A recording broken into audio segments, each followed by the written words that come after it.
The second law of thermodynamics tells us that a heat engine cannot have an efficiency of 100%. So, what is the highest efficiency that a heat engine can possibly have? To answer this, we have to talk about reversible and irreversible processes. Reversible processes are idealized processes. Although processes in nature are not fully reversible, reversible processes are still relevant because they are easy to analyze and most times serve as good approximations for actual processes. Irreversible processes, on the other hand, are deviations from the idealized reversible processes. These deviations are caused by factors we call irreversibilities, and some of these irreversibilities include friction and unrestrained expansion. There are two conclusions on the thermal efficiency of reversible and irreversible heat engines, and they are known as the Carnot principles. The first Carnot principle is the efficiency of an irreversible heat engine is always less than the efficiency of a reversible one operating between the same two reservoirs. And the second Carnot principle states that the efficiencies of all reversible heat engines operating between the same two reservoirs are the same. Note that the concept of a reversible heat engine is an idealization and reversible heat engines don't actually exist. Actual heat engines always have some irreversibilities, so they only come close to being reversible.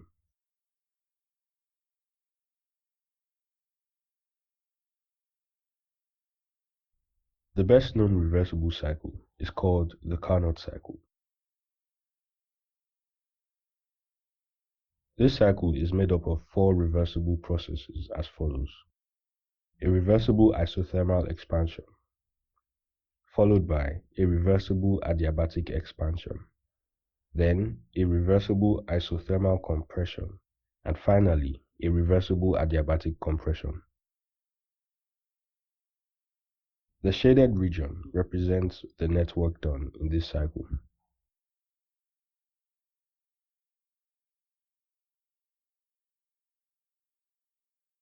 The second Carnot principle states that all reversible heat engines have the same thermal efficiency when operating between the two same reservoirs. This means the thermal efficiency is independent of what kind of reversible heat engine is used, the working fluid used, or the way the cycle is executed. It only depends on the temperature of the reservoirs.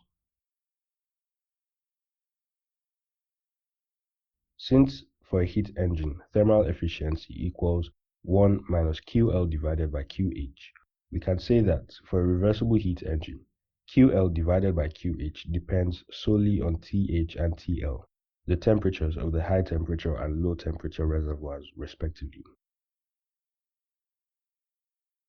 A temperature scale was developed just for this purpose, so that using this scale, QL divided by QH for a reversible heat engine equals TL divided by TH.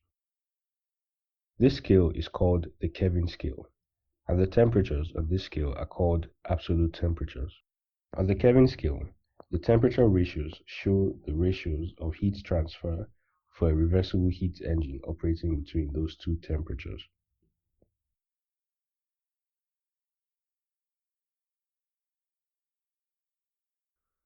The hypothetical heat engine that operates on the reversible Carnot cycle is called the Carnot heat engine.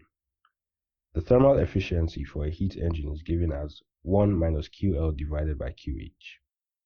For a reversible Carnot engine, QL divided by QH equals TL divided by TH, where TL and TH are the temperatures of the reservoirs. So the thermal efficiency for a Carnot engine is given as 1 minus TL divided by TH. This relation is often referred to as the Carnot efficiency, and this is the highest efficiency a heat engine operating between two reservoirs at temperatures TL and TH can have. An actual heat engine operating between reservoirs at TL and TH cannot reach this maximum theoretical value because it is impossible to completely eliminate all the irreversibilities associated with the actual cycle.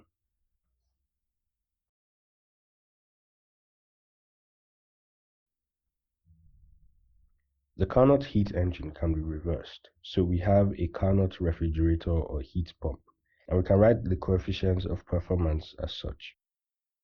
The coefficients of performance for a Carnot refrigerator is equal to TL divided by TH minus TL, or the inverse of TH divided by TL minus 1.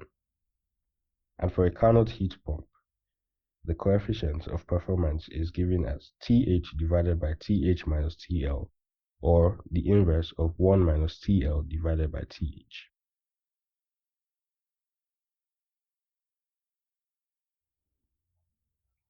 An inventor claims to have developed a cyclic machine which receives 325 kilojoules of heat from a 722 degrees Celsius energy reservoir and rejects 125 kilojoules of heat to a 127 degrees Celsius energy reservoir. The machine produces 200 kilojoules of work as output. Is the cycle reversible or irreversible, possible or impossible? The thermal efficiency of the machine can be calculated from 1 minus QL divided by QH. If the machine runs on a reversible cycle, its thermal efficiency will be the Carnot efficiency. This is the highest possible efficiency that a heat engine can have. So the thermal efficiency is equal to 0.615. And the Carnot efficiency for this machine using the temperatures in Kelvin is equal to 0.598. The thermal efficiency of this machine is greater than its Carnot efficiency, and it is impossible to construct such a machine.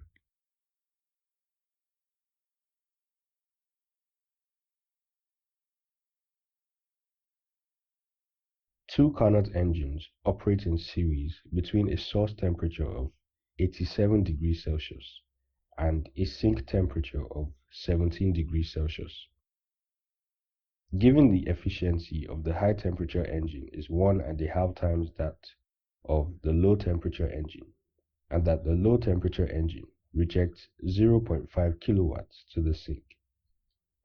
If 90% of the total power generated by the two engines is used to drive a Carnot refrigerator which maintains a cold room at -3 degrees Celsius and rejects heat to an environment at 27 degrees Celsius, calculate the efficiencies of the heat engines and the coefficient of performance of the refrigerator.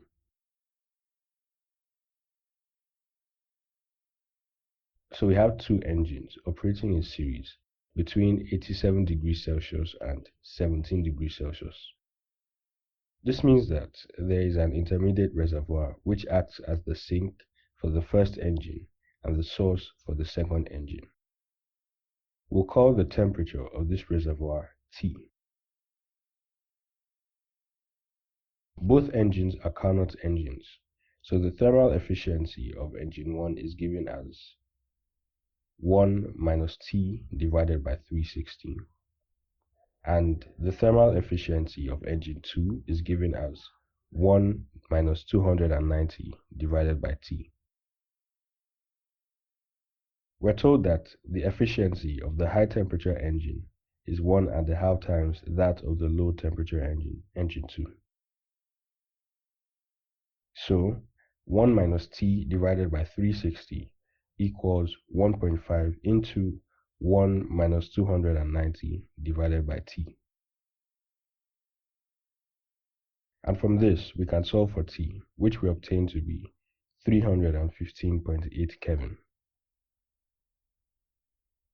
So the thermal efficiency of the first engine is equal to 0.123, and the thermal efficiency of the second engine is equal to 0.082. We're also told that 90% of the power generated by the two engines is used to drive a Carnot refrigerator operating between 27 degrees Celsius and -5 degrees Celsius. For this refrigerator, the coefficient of performance is given by TL divided by TH minus TL, which is equal to 270 divided by 300 minus 270. And this gives us 9.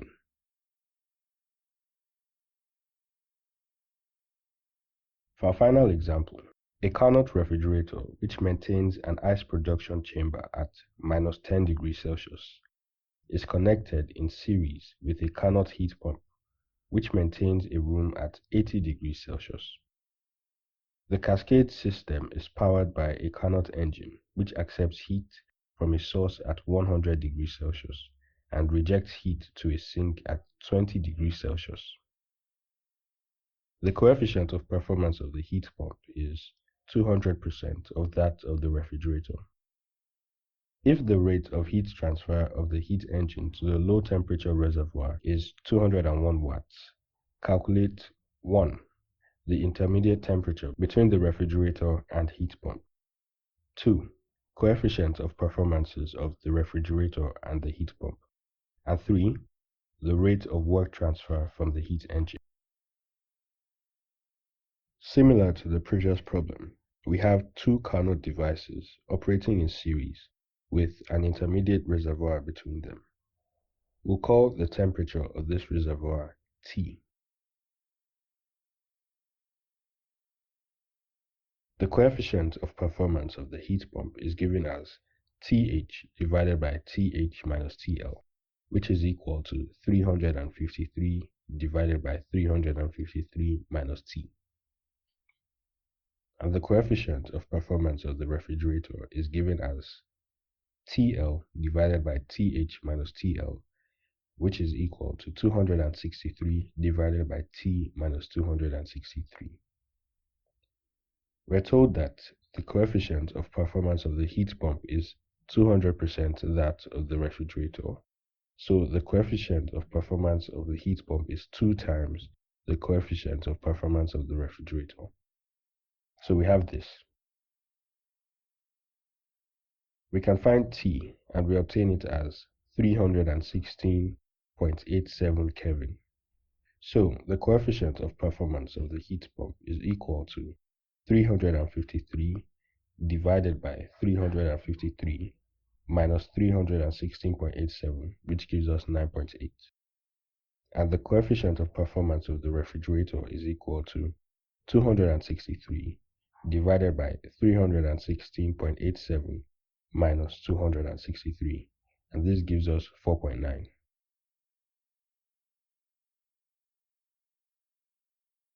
We're also told that the cascade system is powered by a Carnot engine operating between 100 degrees Celsius and 25 degrees Celsius. For the heat engine, .QL3 equals 210 watts. Since it is a Carnot engine, .QH divided by .QL equals QH divided by QL, which is equal to TH divided by TL.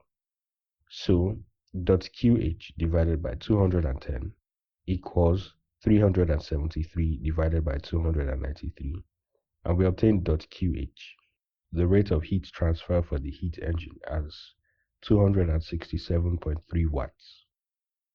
And the rate of work transfer from the heat engine, .W, equals .QH minus .QL. So for .W, we obtain 57.3 watts.